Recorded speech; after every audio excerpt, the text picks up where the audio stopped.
Hello, and welcome to Young Heretics Father-Son Edition, hashtag no relation. There has been some confusion on this point, and I want to begin this episode by just making everything absolutely clear, because when I first went on Andrew Klavan's show over at the Daily Wire, which was, more than a year ago now, to do some segments where we would talk. It seemed like, we really got along and kind of knew each other and had a good relationship. But I really wanted to stress that I have absolutely no relationship with this foul man and his evil conservative right-wing views. And so we began this repartee that every time I went on, he would say, here's my son, Spencer Klavan, no relation. And so but then people were wondering, like, are you guys actually related? Because you do have the same last name, Klavan and Klavan. They're spelled the same, no E's. What's going on here? And a bunch of people have actually written to me being like, this started as a joke, but I really am confused. Are you guys related or not? So let me just make everything absolutely clear here. My father is Andrew Klavan, and we are not related to one another at all. And I've never met him. Hope that clears things up for you. He's coming on the show today, which is very exciting. I always love to talk to my dad. He is actually my dad. I'm just kidding. For those of you that were confused or taken in, Andrew Klavan is my father. We have obviously, know each other for my whole life. And more than that, I think we have, it's fair to say, one of the best father-son relationships around. We share a lot together. We talk a lot. We used to go on hikes all the time in Los Angeles. We're not able to do that as much anymore, but we do have just a really, I think, kind of beautiful intellectual relationship with one another. And I can't think of anything that I say or do or think on this podcast that isn't in some way indebted to his thought or intertwined with his thought. And I think he would actually say something kind of similar about me. I mean, all fathers and sons are intertwined inescapably in some ways. Of course, you have your father's DNA. You have this very kind of complex and intense relationship with him, no matter what. But there's a beautiful line in C.S. Lewis in The Abolition of Man, in which he talks about teachers and students, masters and students, and he says that the masters, if they're especially the fathers, fathers give their sons the best of their souls when they teach them, just as they give of their bodies to create them physically. And that's been really true for us. We do have this very close relationship. And that's why I'm particularly excited to bring him on to talk about his new book, The Truth and Beauty. It's available now. You can get it on Amazon. We're going to talk about a lot of what's in it today. And I just wanted to introduce it a little bit by framing it in terms of what we've been talking about here together on the show, because it's actually right in the wheelhouse of the great works of the West and their resonance for today. At the beginning of this book, Dad sort of explains that it kind of grew out of a conversation he and I had in which he was kind of puzzling over basically how to know God. And essentially that's what this book is about. It's a rich scholarly book with lots of stuff in it, but the core of it is, how do you know God? How does somebody come into a relationship with God, as the evangelicals are fond of saying? And this is one of these slogans that I think we kind of toss around, like, you need a personal relationship with the Lord. Have you met Jesus? Have you been saved? And I think a lot of the time people don't know what we're talking about when we say that. And I'm not even sure that we necessarily know. I mean, we know that there is an intimate and mysterious phenomenon that happens in prayer, where there is a presence suggesting ideas to you that don't come from you. And the deeper you go in prayer, the more you think about this, and the closer you pay attention to your own life as you pray, the more attuned you become to this, the more the sense that you have that, wow, that idea didn't come from me. Especially sometimes in conversation with people, that it's this fusion will emerge where what you're talking about is more than the sum of the parts, right? This guy says one thing and this guy says, well, I think this, and then some third thing emerges. And that too can be, kind of a sense of the presence of the Spirit or of God. But today, when, science is so advanced and religion is so maligned as fairy tale nonsense, right? It's just all sky daddy stuff. We don't have a confident sense of, what does that mean? How do I know that I'm actually in a relationship with God and not just kind of feeling happy today or had a good breakfast or something?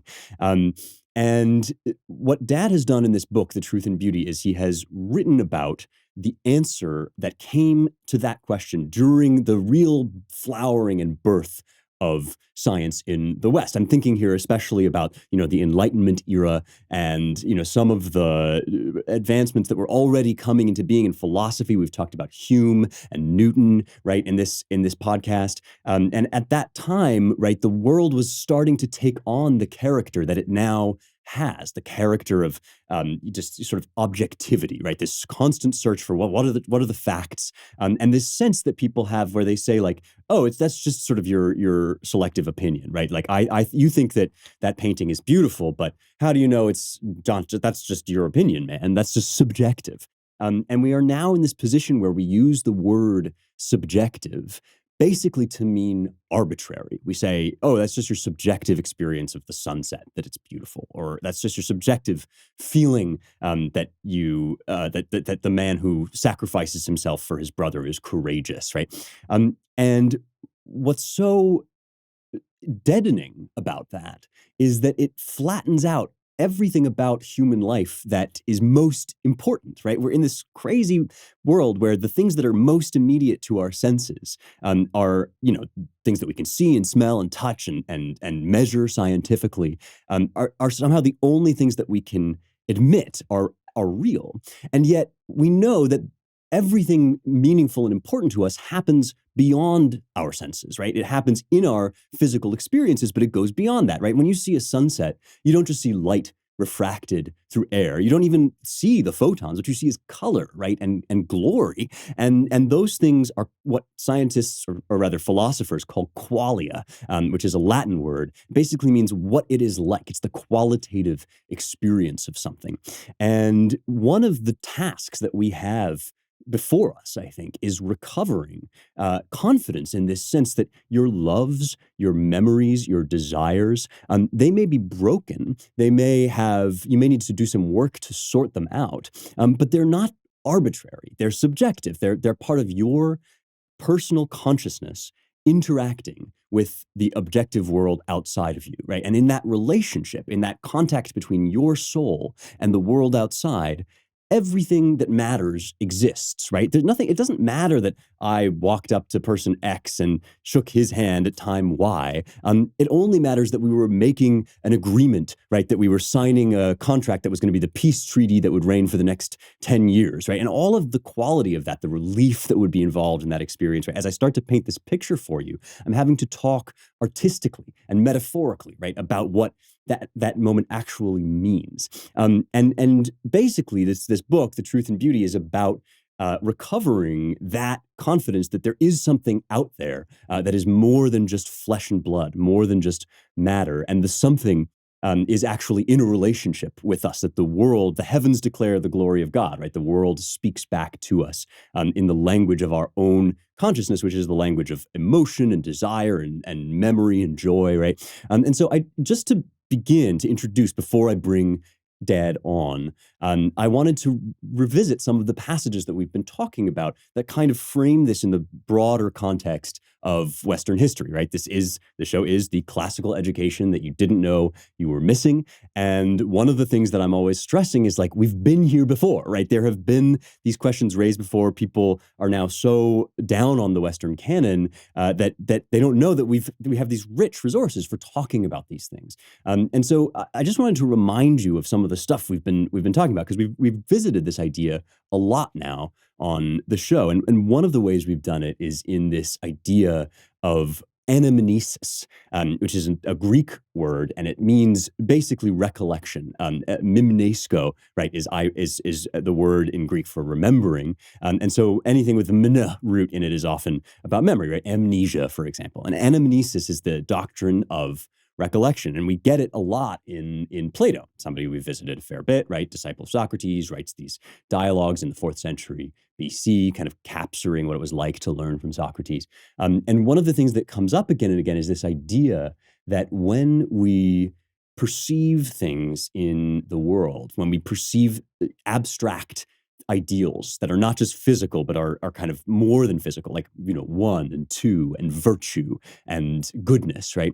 That our perception is actually not fresh learning, but memory, that somewhere in our distant lost past, right, we have a memory of contact with the forms and with the good and the true and the beautiful. And that's why, for example, we're able to look at a square with four sides, right, and reason things and deduce things about it, like that its angles are 90 degrees, right?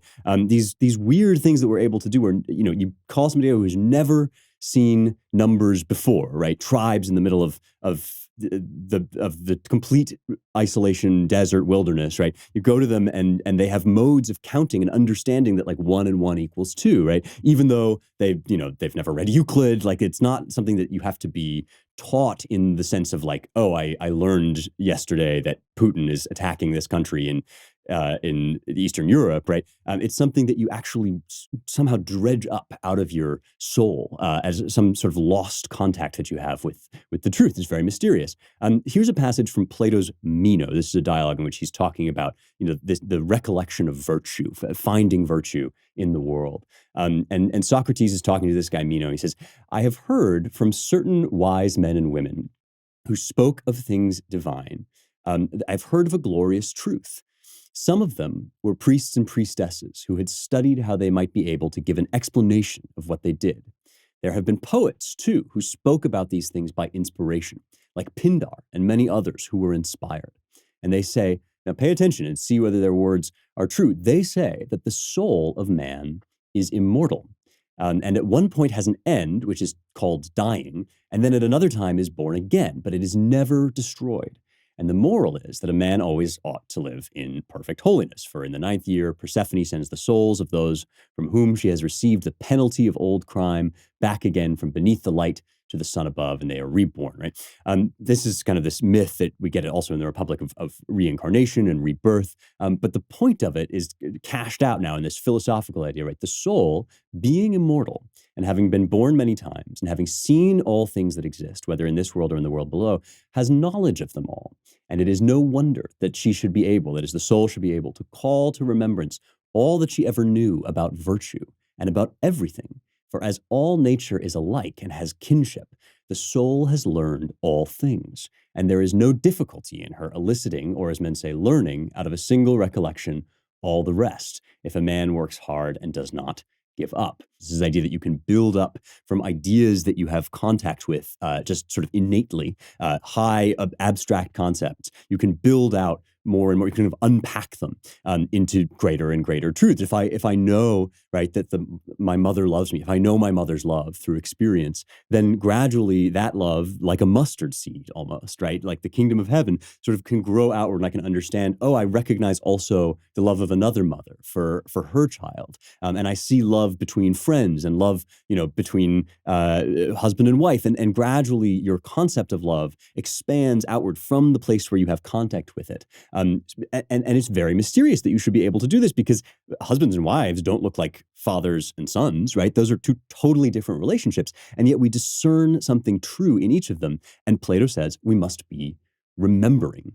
Now, this is profound, because what it means is that our memory and the way that we recall things and tell stories about them in the past has truth in it. That our just blunt factual observation doesn't have. This, too, is something that we've come up against in a passage from C.S. Lewis's Out of the Silent Planet. This is the beautiful space trilogy that he wrote about traveling to Mars and Venus, and cosmic battles on Earth. And this first one, written in 1938, he has this wonderful interaction between an alien and a human. And the alien is part of this kind of poet race. And he says to the main character, to the human, a pleasure is full grown only when it is remembered. You are speaking, man, as if the pleasure were one thing and the memory another. It is all one thing. What you call remembering is the last part of the pleasure. When you and I met, the meeting was over very shortly. It was nothing. Now it is growing something as we remember it. But still, we know very little about it. What it will be when I remember it as I lie down to die, what it makes in me all my days till then, that is the real meeting. The other is only the beginning of it. You say you have poets in your world. Do they not teach you this? Well, we do have poets in our world who teach us this, right? That in our memory, which contains not just the facts of our experience, but the story we tell about them, right? The way that our memory brings things back to us. There is a connection with the divine, which is part of why we're always associating the divine with, nostalgia and our youth in the past, right? There's kind of this glow in the past. Why? Because in our memory, we're looking through the lens of our perception at things that maybe we didn't understand fully in the moment. So you meet the love of your life at a party, right? And maybe it's just like, oh, hey, and then suddenly you look back and it's that memory starts to glow with this warmth, right? And this is something that, Augustine also writes very beautifully about in Confessions. I'll just read one more passage from book 10 before we start talking to Dad about this. Augustine writes, "How do I seek you, Lord? For I seek you, my God. I seek a happy life. I will seek you, that my soul may live. For my body lives by my soul, and my soul lives by you. How then do I seek a happy life?" This is happy in the true blessed sense, right? How do I seek a happy life, seeing that it is not mine, till I can say, it is enough in that place where I ought to say it? How do I seek it? Is it by remembrance, as though I had forgotten it, knowing too that I had forgotten it? If we did not know it, we should not love it.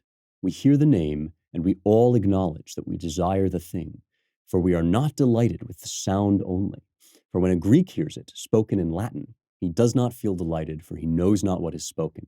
But we are delighted, as he too would be if he heard it in Greek, because the thing itself is neither Greek nor Latin, which Greeks and Latins and men of all other tongues so earnestly long to obtain. It is then known unto all, and could they with one voice be asked whether they wish to be happy, without doubt they would all answer that they would. And this could not be unless the thing itself, of which it is the name, were retained in their memory. I remember my joy, even when sad, like as I do a happy life when I am miserable. It's a profound mystery in which lives everything meaningful about human experience. The whole reason why our kind of transhumanist ruling class is so bad at ruling people, right? The way that they try to manipulate people into, oh, well, they'll say, you need one amount of vaccination today, and then you get to that level of vaccination, they'll say, oh, we need more, right? This is the thing that Dr. Fauci has admitted actually to doing, right? The way that they manipulate people without thinking that we actually have a human nature, right? The reason that they can't understand any of this is because they have this purely scientistic view of the world, that everything is matter to be manipulated like a machine.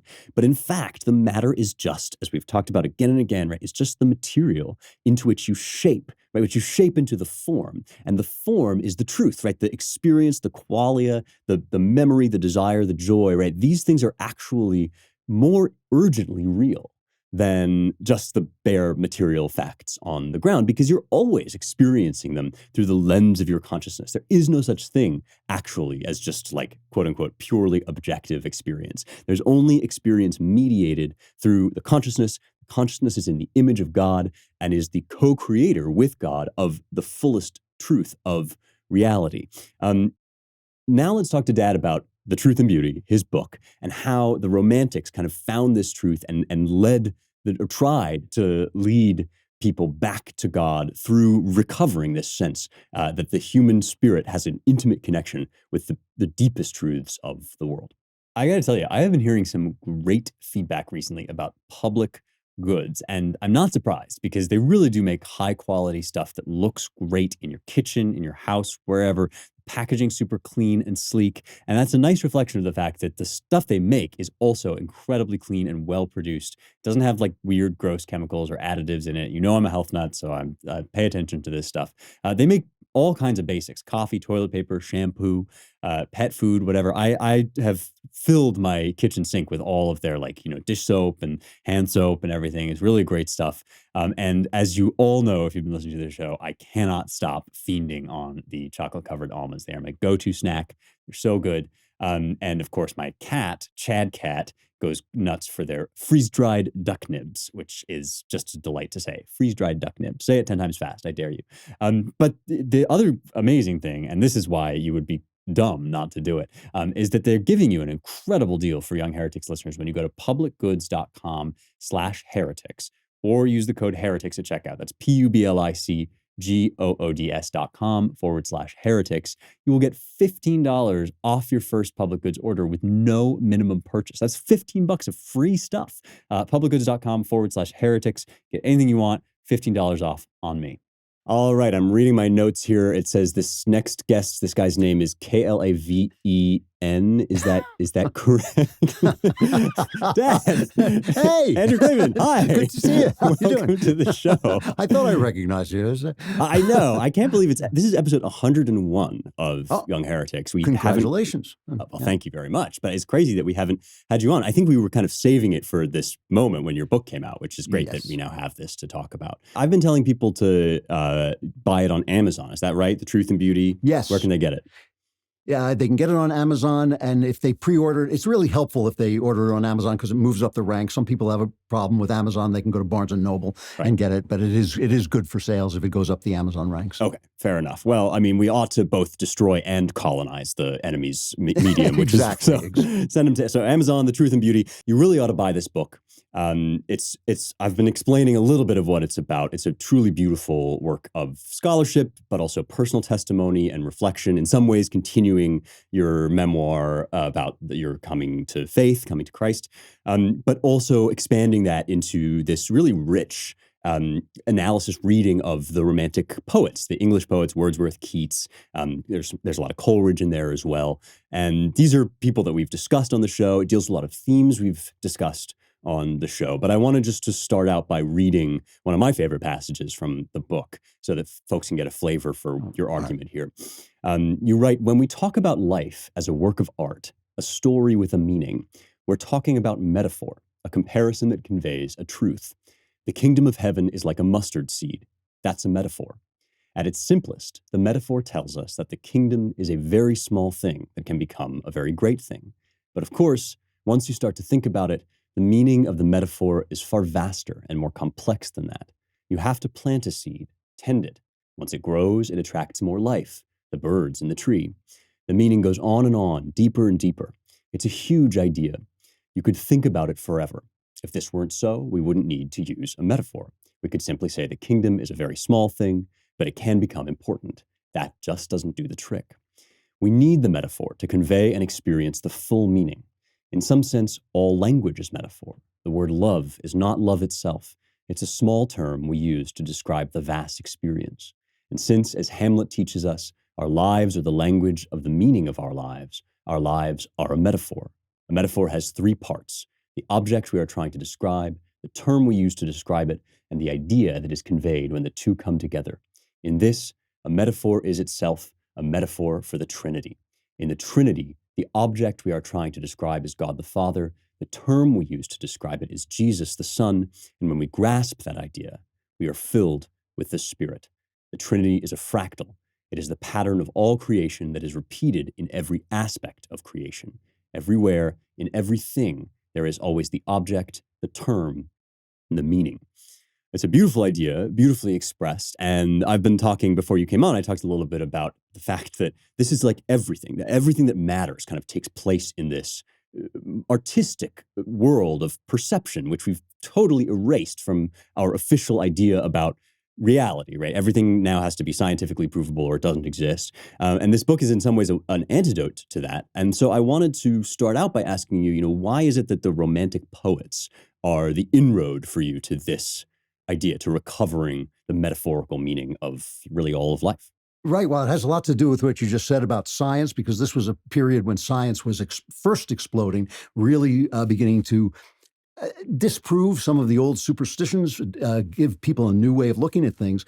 And this whole idea of the Romantics has been misused and misinterpreted. It's always sold the same way. There was an age of reason. We had reason. Reason was one. We had science and reason and science. And then the Romantics came, and they didn't like reason. They wanted everything to be feeling, and they dismissed science. All of this is completely untrue. You see it in Steven Pinker's Enlightenment Now. My friend Jonah Goldberg, I love the guy, but he wrote about it in the Suicide of the West, and it's just untrue. The Romantics had a task to perform. This is basically the idea of the great literary critic Jacques Barzin, who said they were just all they didn't all think the same thing, but they were all trying to solve the same problem. And the problem that they were trying to solve was that the old ways of looking at things had fallen apart. And the new ways of looking at things, this pure reason, didn't work. And the reason they knew they didn't work is because they had led to the French Revolution, and the French Revolution was going to be paradise. It was kind of like socialism was in the 60s and communism, when people thought this is the future, everything's going to be great, everything's going to be equal. The French Revolution was just like that. They thought, oh, kings are going to be gone. God is going to be gone. All this oppression we get from the church, all of it's going to be gone. Everything's going to be great. And of course, it ended in terror, in bloodshed, and finally in a world war. The Napoleonic Wars were 12 years of war across all of Europe and Egypt and much of the known, the world that was important to the Europeans. So now people started to say, well, wait a minute, something is gone. Something has gone out of the world. Faith has gone out of the world. Trust in gender roles had gone out of the world. Trust in politics had now gone out of the world, because here was the political solution to everything, the French Revolution, and it had failed. And so these poets started to think, well, what is it? What is it that we had that we've lost? And how can we move forward into the future while restoring the things we used to have, namely a sense of right and wrong, a sense of the beauty of living, a sense of the internal experience of being a human being. This idea that the subjective world is pure opinion and your ideas are as good as mine and your morality is as good as mine, it's all false, and it's provably false. Because we know people can be wrong about it. We know people can see dragons that aren't there. They can think they're in love and they're not. They can think that slavery is right and it's wrong. All of these things that you can get wrong mean you can get it right.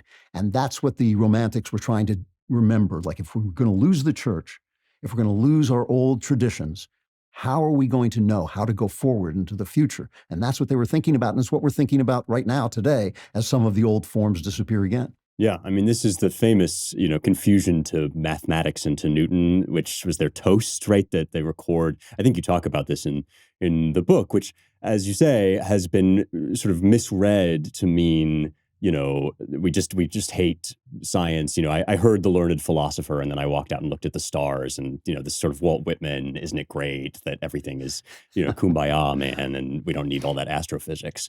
But it's actually not that at all. It's an attempt essentially to infuse the physical discoveries that are being made with the kind of meaning that the physical world has always had, right? I mean, something that we talk a lot about on this show. I'm always bringing up this passage from Thomas Aquinas, because I think in some ways what you're saying about the Romantics is kind of a flowering of what Aquinas observes when he starts to ask about how we know God. He has this whole section in part 1, question 45, and sort of thereabouts. He's starting to talk about whether there are traces of God in creation, right? And he says our knowledge of God is derived from the perfections which flow from him to creatures, which perfections are in God in a more eminent way than in creatures. And ultimately, it seems as if what the Romantics are recovering is not like some kind of primitive anti-science superstition, but a way of reading science so that it matters at all, right? Because, of course, science only matters to people, and people are feeling, thinking, loving beings. And unless the heavens are in some ways declaring something to us that is meaningful, then what's the point? They're just sort of big, empty spaces, essentially. So in your book, you talk about the way in which this sort of recovery of God, or this yearning back to God, took different effects on each of the Romantics. I was wondering if you could talk a little bit about this, because some of them, right, couldn't really make the full leap, and Wordsworth sort of lived long enough to basically make his way back to traditional Christianity, which is not unlike something that, you've described in your own life. But can you talk about the different ways that the Romantics kind of encountered religion and either did or didn't find themselves able to recover God?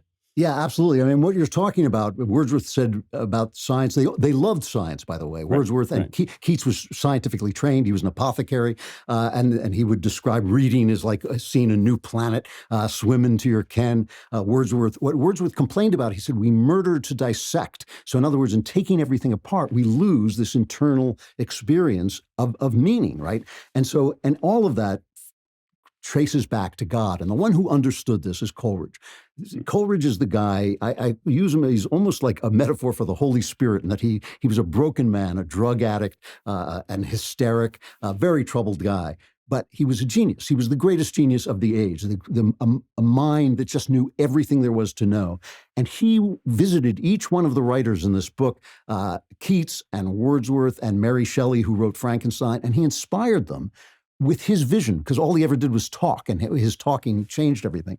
And he was the one guy who understood from the beginning that in order to have true meaning in life, not just invented meaning, in order to have true meaning, you have to have a standard of meaning. And he believed that standard of meaning was Jesus Christ. He was a lifelong Christian, even though he went into different forms of Christianity.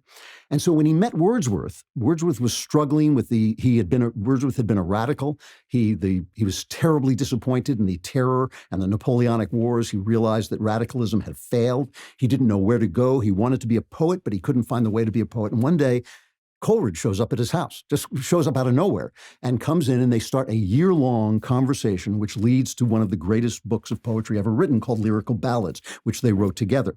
But really, one of the things that happened in this is Coleridge, in his talking, convinced Wordsworth that the experience of life was not purely internal and it wasn't purely external. It was a collaboration between the mind and the world, God's creation. And he basically said, it is the furtherance of creation. It is an act, our experience of life. And this is not just whether you're a poet, it's whether you hear a sound or fall in love or whatever it is that your life matters in your life is part of creation. It is an act of creation. And Wordsworth went on and took this, and it turned Wordsworth into a great poet. And his contribution to Lyrical Ballads is incredible. And he started to talk about the fact that we are in collaboration with the one great mind. And so now this is a new idea. This means that you can't just say, oh, I feel like a woman, therefore I'm a woman. But you can say, I'm in this body. What does it mean? And what does God want me to make of this? And what does nature talk to me? And so each one of these writers dealt with this in a different way. Now, Keats, who was the most brilliant of them as a poet, had the most talent. He died so young, we don't know what he would have found. But he did say, and this is where the title of the book comes from, he said, beauty is truth and truth beauty. This is in one of his poems. He said, this is the message of art, is that beauty is truth and truth beauty. And so what he was saying about that was not, oh, if you find something pretty, it's true. What he was saying is this thing that we call beauty, which is a connection between our experience and reality, this kind of essential connection, is the guide to truth, that we're almost like machines for finding out the truth about life. And we find out that truth through beauty. And this is why, by the way, I write about poets rather than philosophers, because philosophers have never been able to figure this out, because it's not an act of philosophy, it's an act of life, and poetry is about life. And, I wrote this book not for people who love poetry, but for people who want to experience life in the deep way that these guys were talking about. Do you ever wonder how your bank account keeps bleeding so much money? Well, Truebill is the app that can help you figure that out. They help you identify and stop paying for subscriptions that you don't need, want, or simply forgot about. This is so important. It's such a big deal. I see people all the time, or I myself will sign up for something for they just give you a free week, right? And then they just roll it right over. You forget all about it. And suddenly you're paying out the nose for Face App or something you don't even want. On average, when people sign up with Truebill to eliminate those unwanted subscriptions, they save up to $720 a year. That's a big chunk of change toward building our Young Heretics empire. I want all my listeners to be fabulously wealthy in addition to being Jack, tan, and handsome. And because subscriptions are so hard to cancel, Truebill just makes it incredibly simple. You just link all your accounts. They will cancel your unwanted subscriptions in one tap, and you have a Truebill concierge on hand to help you through it. There are just some incredible stories about people that say, here's Matthew B says, in a matter of seconds, I saved $660 for the year on my DirecTV bill, $120 for the year on SiriusXM, $840 a year on car insurance. Don't fall for subscription scams. Start canceling today at truebill.com/heretics. That's the link you got to use, truebill.com/heretics. It could well save you thousands a year. truebill.com/heretics. Go check it out. There's something really suggestive to me about the fact that, Plato, we talk about, you and I, Plato and Aristotle all the time, and kind of who was better and sort of how they, butted heads with one another. And I find it so suggestive that Plato is basically himself a kind of artist, right? He's creating these dramatic dialogues, and they're full of metaphor and symbolism. And if you read them as philosophical syllogisms, they actually don't make any sense. They sort of break apart, and he's not making cogent arguments half the time, because what he's doing is he's trying to intimate to you this world of forms, which is the world that the poets in some ways were finding their way back to. Whereas Aristotle, of course, famously, right, frustrated with mumbo jumbo and metaphor and poetry in much the same way that a lot of our sort of modern hard-nosed scientists are, right? What is all of this kind of puffery? And essentially what we're always trying to say, I think often to conservatives who, are inclined to sort of resist feelings, right? Sort of very feelingsy arguments are so misused in the public. Like you said, I feel like I'm a woman, so I'm a woman.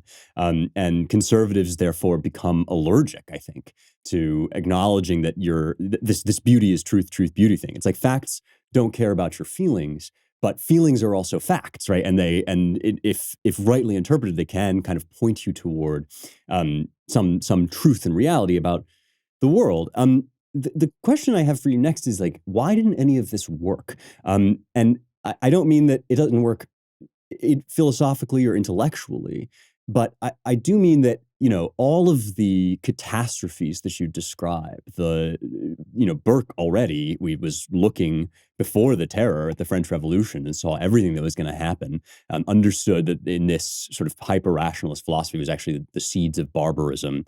Scientism has now basically totally taken over. We've seen how bad that looks. And yet it seems as if the world has basically passed the Romantics by. I mean, the Romantics are recovering something here in the 18th, 19th century that we seem to have lost. What happened? Well, I think they made a mistake, which was that they tried to rebuild what they were trying to rebuild. This is the argument of the book, that they were trying to find their way back to God, but they didn't always know that they were trying to find their way back to God. C.S. Lewis loved Wordsworth his whole life, and at first, when he first read him, he didn't like it, and then he started to realize that, oh no, this is the beginning of faith. It won't get you to faith, but you have to start here with this idea that there's something outside yourself that matters, that this world that you're in, this world of imagination, has a reference and is a collaboration. And because so many of them died young, and because so many of them could not put into words the faith that they were looking for. They never quite found the faith they were looking for.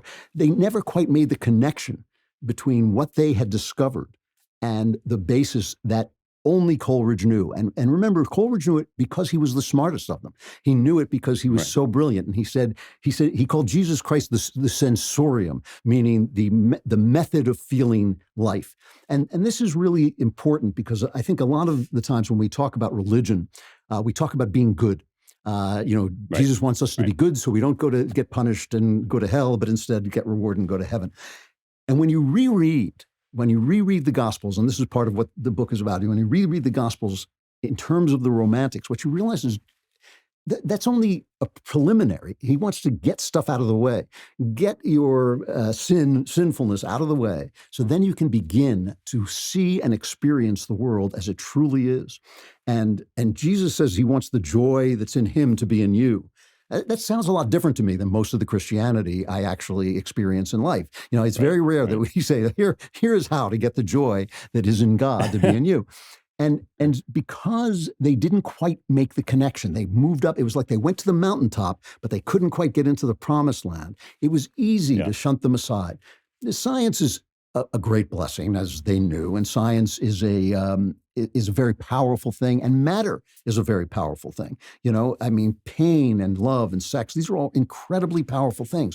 And to get beyond them to the meaning of those things is a work. It's something that you have to do. It is something you do through poetry, through meditation, through prayer, through all the things that people do to connect with the life as it is. And I think that, unfortunately, because these guys were in the midst of a maelstrom, just like we are, of revolution and radicalism and new science and new atheism, because they were in the midst of this maelstrom, they didn't quite connect with what they were actually doing. I don't think anybody ever really connects with what he's doing in the moment that he's doing it. And I think that was why their voices were easy to dismiss.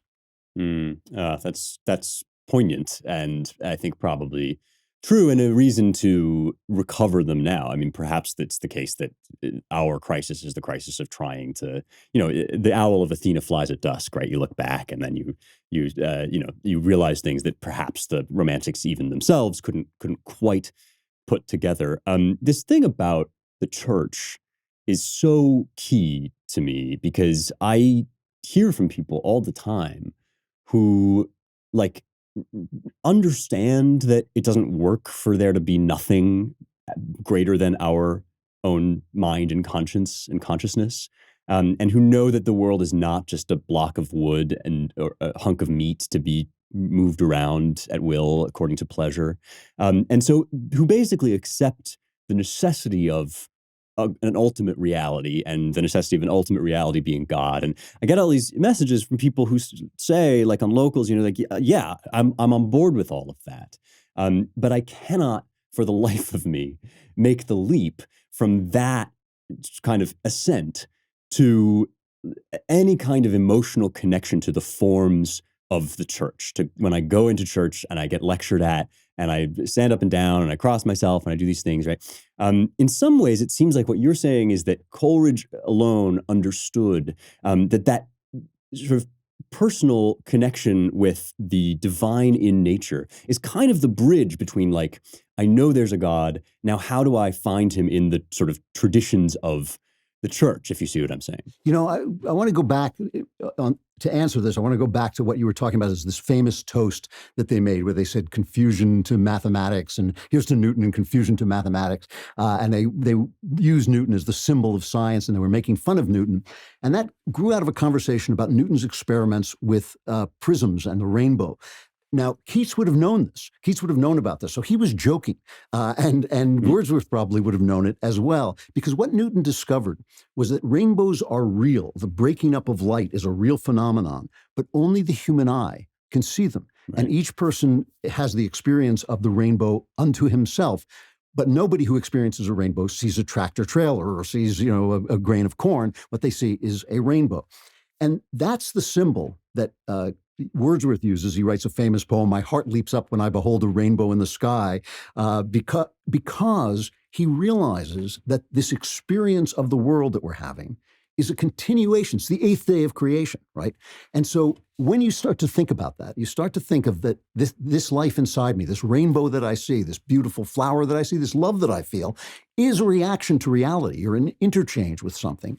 You start to think, well, I'm in interchange with what? What is the wholeness, the whole experience that I'm having? And you start to realize, yeah, it's an experience of the divine. Only, interestingly enough, only Christianity puts that experience unifies that experience of man and God into one thing. Judaism, I was born a Jew, and Judaism has a kind of separation. I'm viewing the burning bush. Jesus is the human version of the burning bush, the life and death that goes on forever. And Buddhism kind of says, you know what, I'm backing away from my experience of life because it's too painful in some ways. So this thing that they were finding was a specifically Christian thing, was that in my internal world is a collaboration with something, and it is my life. It is my life. This is the problem with scientism, is that scientism wants to solve the problem of being human by stopping humans from being human. It wants to get rid of your pain, get rid of your experience, get rid of your moral sense. And what these poets are saying, no, the moral sense is the whole point.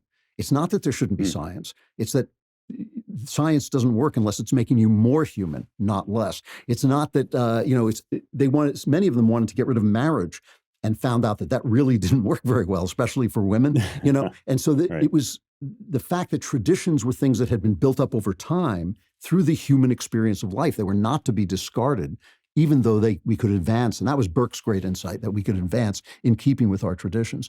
So, I think the thing about Christianity is too often it is sold by, don't do this, don't do that, don't do any of these things, instead of, this is what you're trying to accomplish. What you're trying to accomplish is the experience of life at a level of ultimate reality and ultimate joy.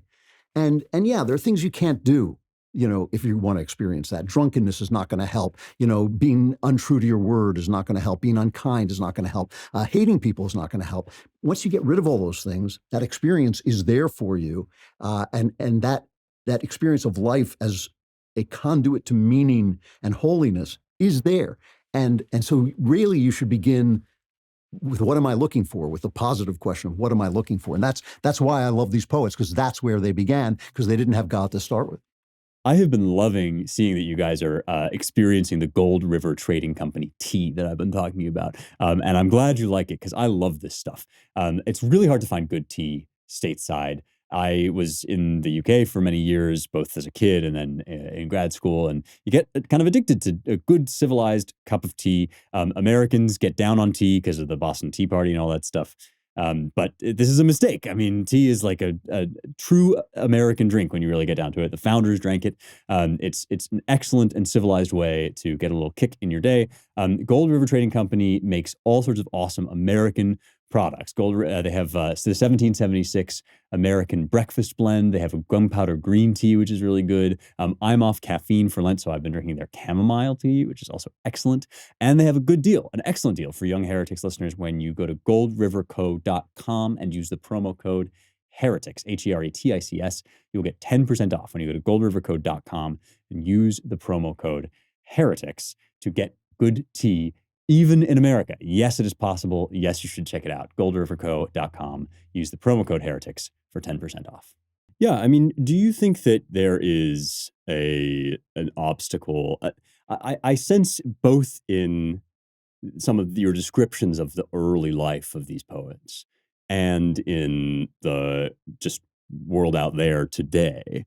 I sense this obstacle between, like, my heart is kind of screaming out to me that it's not helping to spend 1,000,000 hours online. It's not helping to, like, cut my breasts off. It's not like these things are making me miserable, but there's no, like, the cultural weight, the weight of just what the sort of cultural atmosphere is all pressing people in this one direction, right? It's all pressing people toward, um, essentially medicating your soul away, right? It's finding whatever cure or or lobotomy or amputation is gonna make the bad stuff inside go quiet.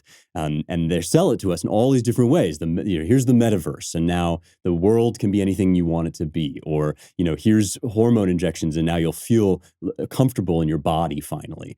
Here's, like, any number of pills that can make your sadness go away. And all the time, people are getting more and more miserable, and they're sensing that, in fact, like, their sadness isn't gone. It's just muted for their consciousness. So it's kind of the opposite direction from, the direction that you're suggesting the Romantic poets and the gospel both lead in, right? If they are sort of drawing us deeper into the sharpness of attention and existence in the world, and life as this kind of urgently aflame experience, then everything in the world is kind of dragging us away from that. And even people that don't really, if they stopped and thought about it, they would not want any of this, kind of feel like it's outside of their control. I mean, is this just the world, capital W, or is it something unique to our age? Do you think? Well, no, it is the world. It is the world. But as Wordsworth wrote, the world is too much with us, and it's with us more and more because of the tools that we have that can be great tools, the internet, television, all these things that are there, but can also be abused, just like everything. Everything, there's a bad version of everything. There's a bad and a good version of almost everything. And so, you have an internet, and I can take a phone out of my pocket and read the plays of Shakespeare and look up any reference that I want, but I can also stay on that for 24 hours and miss the experience of life entirely. And it really does begin with what you were talking about before, the subjective experience, the idea of I, okay? Because a lot of people turn to drugs for this stuff. A lot of people turn to drugs to open up their minds. And I'm very opposed to this. I'm very opposed. I mean, obviously, some people are ill and need drugs, but they're overprescribed for depression, and the people who use things like LSD, I think, are actually missing the point. And people who take LSD are always saying, wow, I saw the greatest things, but I noticed that their lives don't improve, they don't become wiser, they just have had this experience. Well, why is that? It's because the person who is supposed to have that experience, that I, is already there. You already have him. You already have that I. You were given that. And it's a machine for finding beauty. That eye is a machine for experiencing beauty in love, experiencing beauty in the human face divine, experience beauty walking down the street. You can actually do this. You can actually remember that all of this is taking place inside you. This when you see the blossoms bloom, when you see this blue sky, that's all taking place inside you, but it's coming from outside you. And so once you start to think about that, you think, wait, I get it. It's me. It really is all about you. It really is, I mean, it's a funny thing, but it's not about your lusts. It's not about your, discomfort. It's not about your sadness. It's not about any of that. It is about the beauty of being alive. The thing about joy is not always happy. Joy is sometimes incredibly sad when tragic things happen. I tell this famous Zen story in the book about a Zen master who was murdered.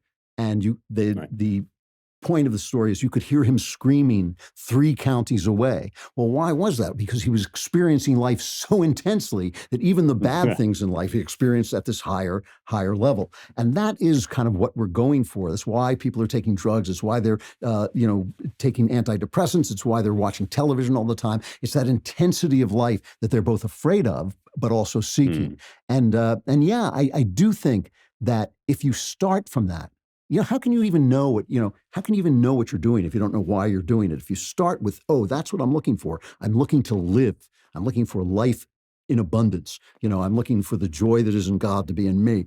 Then you start to say, okay, well, now all this other stuff is extraneous. All the stuff that I thought was me, like money and, having, a lot of sex and all of this stuff, it maybe actually is not where I'm going. Maybe the moment is that moment when I actually see life as it is.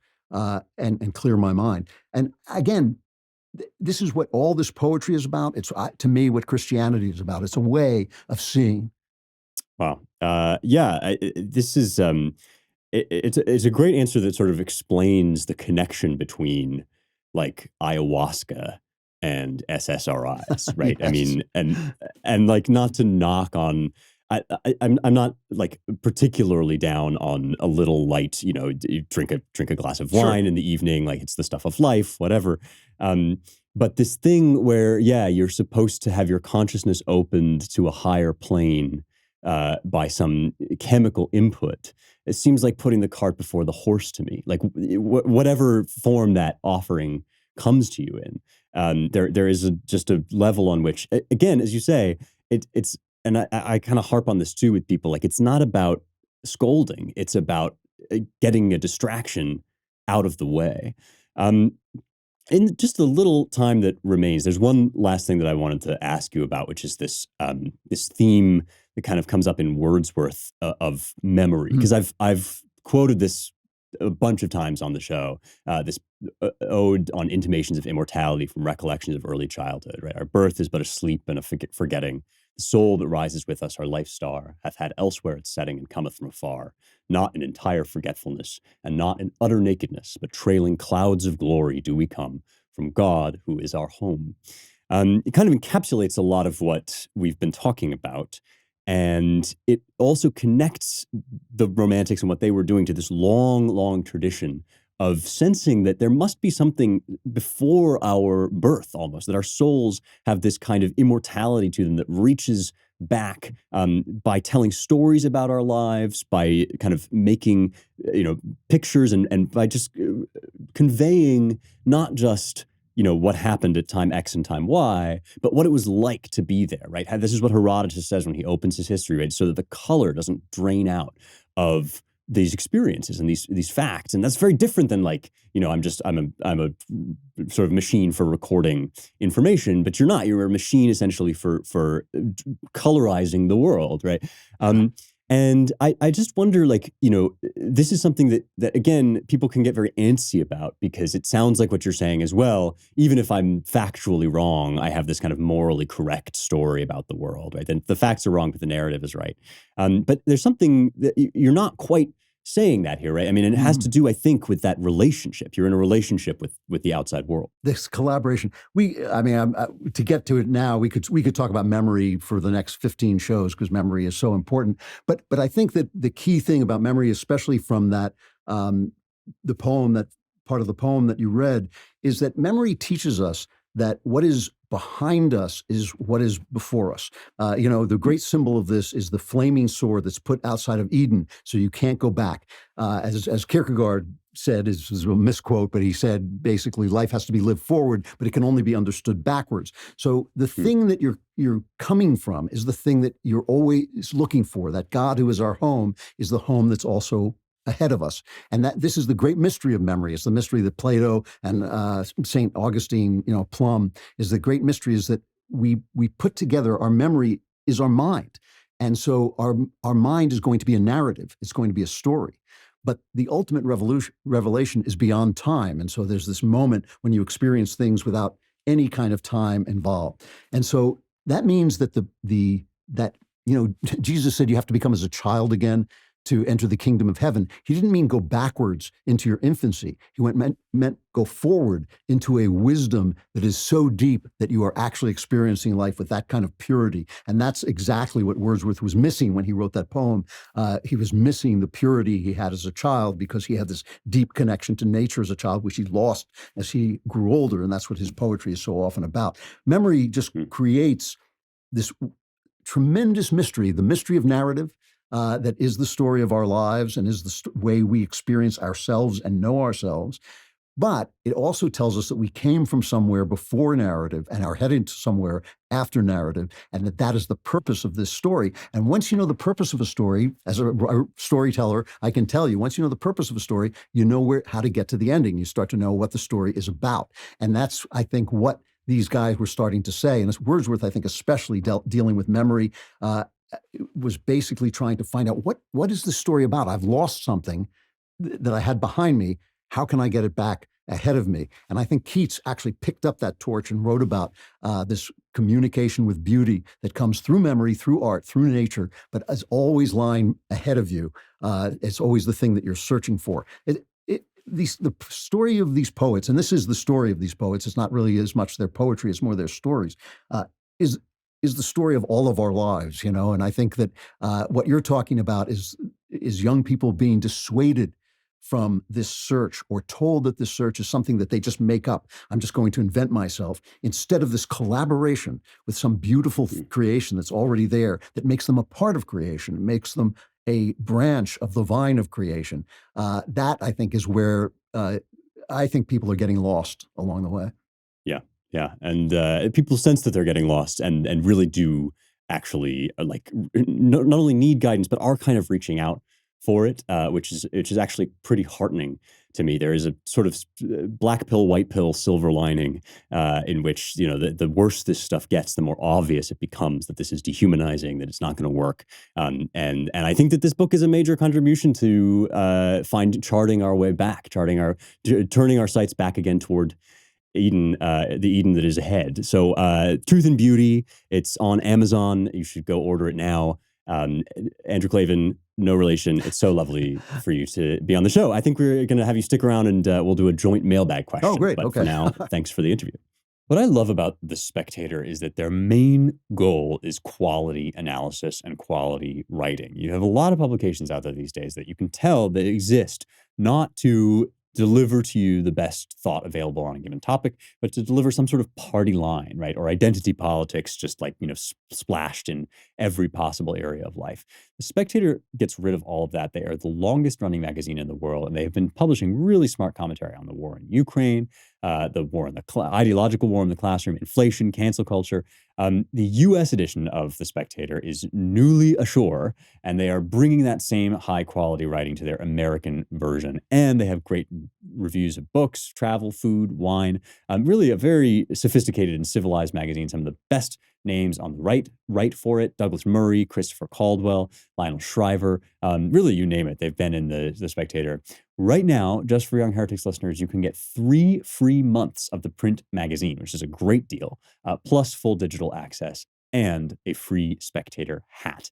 Here's how you get it. You go to spectatorworld.com/special offer and use the offer code HERETICS, HERETICS. That's spectatorworld.com/special offer. Use the offer code HERETICS at checkout and send me a picture with your awesome Spectator hat.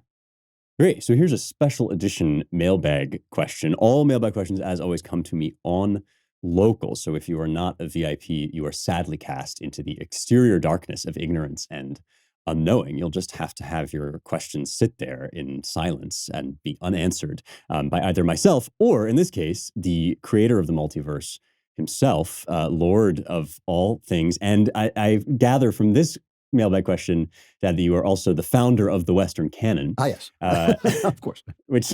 So the founder, therefore, of our feast and of this show. So yeah, this is a mailbag question from Tyler over at youngheretics.com/locals about what makes good parenting. Tyler writes, "Greetings, Spencer and Mr. Klavan. Spencer, I'm glad you were able to bring the founder of the Western canon onto your show just in time for us to laugh through its demise. Venal houseplants are actively trying to gaslight us and erode good parenting. Jen Psaki says that houseplants are saving society. The houseplants seem to gain strength as you hide them in the basement away from sunlight. The good parenting is going out of style. Andrew was the first person I ever heard say divorce was like blowing up a child's planet. And that has made me rethink and uncover a lot of trauma in my life that I neglected. I am forever grateful for that. I think this is a great time to hear what it meant to be a good dad and good parents in Spencer's life. And Spencer, for your part, what moments stood out to you that you appreciated from your parents?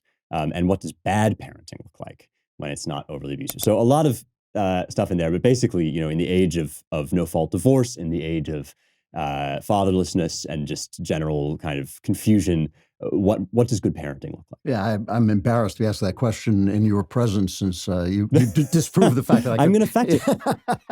You have a built-in fact check system exactly. For your answer. So off you go, no pressure. Well, I'm really,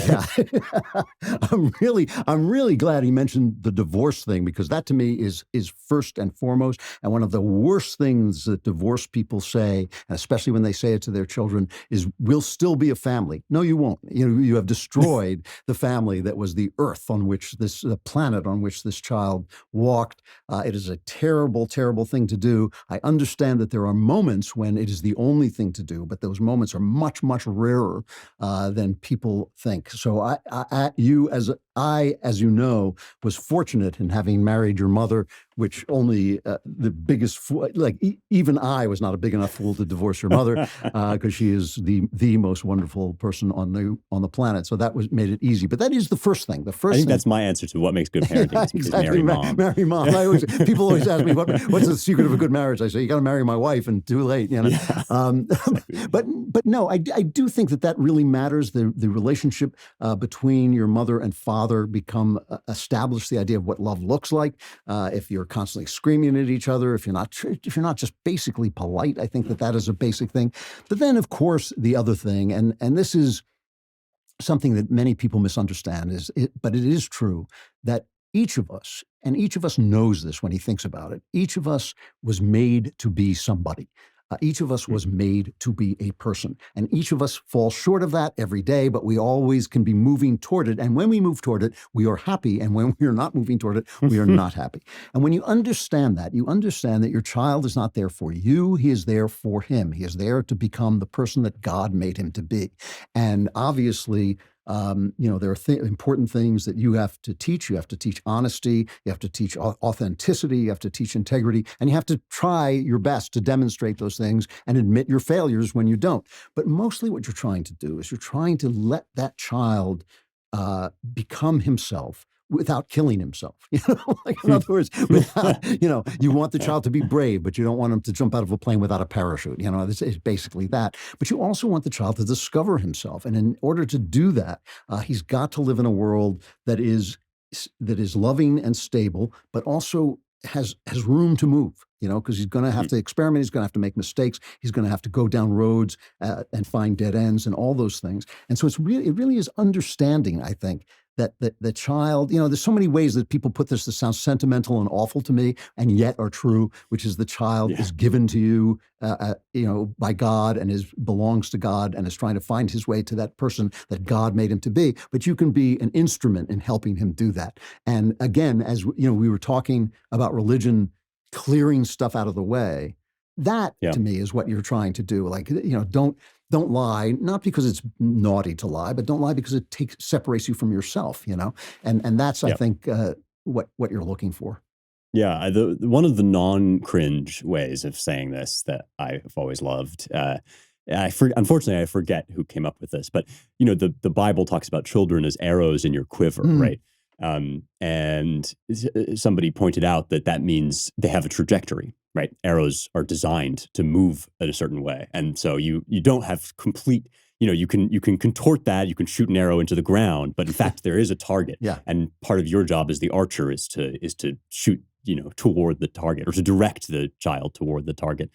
Um, yeah, I mean, I'm going through marriage counseling right now. When you get married, if you're married in a church, then your pastor typically wants to meet with you and your future spouse a couple times. And this is a really big part of it, because you start talking in marriage counseling about what your parents were like, and how their relationship modeled marriage for you. And, what did you pick up from that? And so it's been an occasion for me to really, like, not to embarrass you, to be profoundly grateful, of that love that was modeled in our house, right? I mean, that was like, you want to talk about the stability of a planet, right? Like the way that you and mom were committed to one another before anything else that you did, right? You're both wonderful people, of course, but like that visible, just sort of link connection between you two is everything. And actually, I have always, even before I met my fiance, even before I met Josh, like I have always remembered that advice that you were giving, I guess yourself and us, like be as polite to your spouse as you are to a waiter, right? Like waiter comes by, you don't, they bring you the wrong food. Unless you're a complete jerk, you don't say like, you idiot, like how could you possibly? And yet proximity has a way of breeding contempt, right? Even in people that we love. Yeah. So that was a really big thing. And then I think this thing about kind of the questioner asked, what do I remember? And I remember very vividly the just eternally complex process of becoming, sort of realizing that I was a distinct person from you. Um, because at first, your father, if you're a man, I think, is kind of like he's the be all and end all, right? Yeah. God is the father, because the father in human life, like, is sort of the representative of God on earth. And I think that, as I went off to college, you were a very spacious parent. Like, I think that's something that I always appreciated, that like I would come home with like a million different versions of ideas that I had got from like my latest reading in Plato or whatever. And you were very open-minded to them. Like open-mindedness is a part, it's just a part of what you're saying, but just like, actually taking seriously when your kid comes home and says, I think that I want to be an astronaut, or I want to be an opera singer, or I want to be whatever. Like, the impulse, I imagine, immediately is to be like, that's a terrible idea, But with a very few exceptions, and there have been some exceptions, you've usually let me realize that terrible ideas are terrible ideas on my own, which is essential, especially I think if you're raising a man. I think it might be different in some ways for mothers and daughters. But that's been, I think, a great gift to me. Yeah. Well, first of all, I'm delighted to hear that. I mean, as I say, most of this has to do with what a nice person your mother is. But like, she is really. Have we mentioned how great she is? It's embarrassing. I mean, it's embarrassing to both of us. It is. I know. We're the best she could do, but still, it is this question. If the kid is not going to drive his car through a plate glass window, you do want to let him drive the car. That is the thing you want to do. And it's just, a question of like, do I have the nerve, whatever it is, a philosophy, an action, whatever it is, do I have the nerve to sit here and watch him do what I know can be a disaster, but what I hope will be the path into his future? It takes a certain amount of steely nerve. Yeah. Yeah. Chutzpah. Yeah. I think Dave Barry, the humor columnist, wrote about his son getting into a car accident. And he said that you have a child and suddenly this part of you moves out into the universe like a shooting star, and you have no control, and it's you, but it's not you, and I'm sure that's just a very profound and humbling experience. We have to stop this because it's getting far too nice. And I said that I wasn't going to say anything nice about you. And also people are going to get confused and think that we're related to one another. So thank you for your time, Mr. Klavan. One more time, the truth and beauty Get it on Amazon. You will love it. Thank you so much for listening. As always, if you like this show, you will love the work that we do over at the Claremont Institute. They are my employers, but more importantly, they are an institute for the recovery of the American idea. You should check out the Claremont Review of Books at claremontreviewofbooks.com and the American Mind at americanmind.org. And finally, if you want to support the work we do over there, which is always much appreciated, go to claremont.org/donate and drop a note in the comments to say that you heard about Claremont through Young Heretics. That's it for me, folks. I will see you next week for more truth, beauty, and the stuff that matters.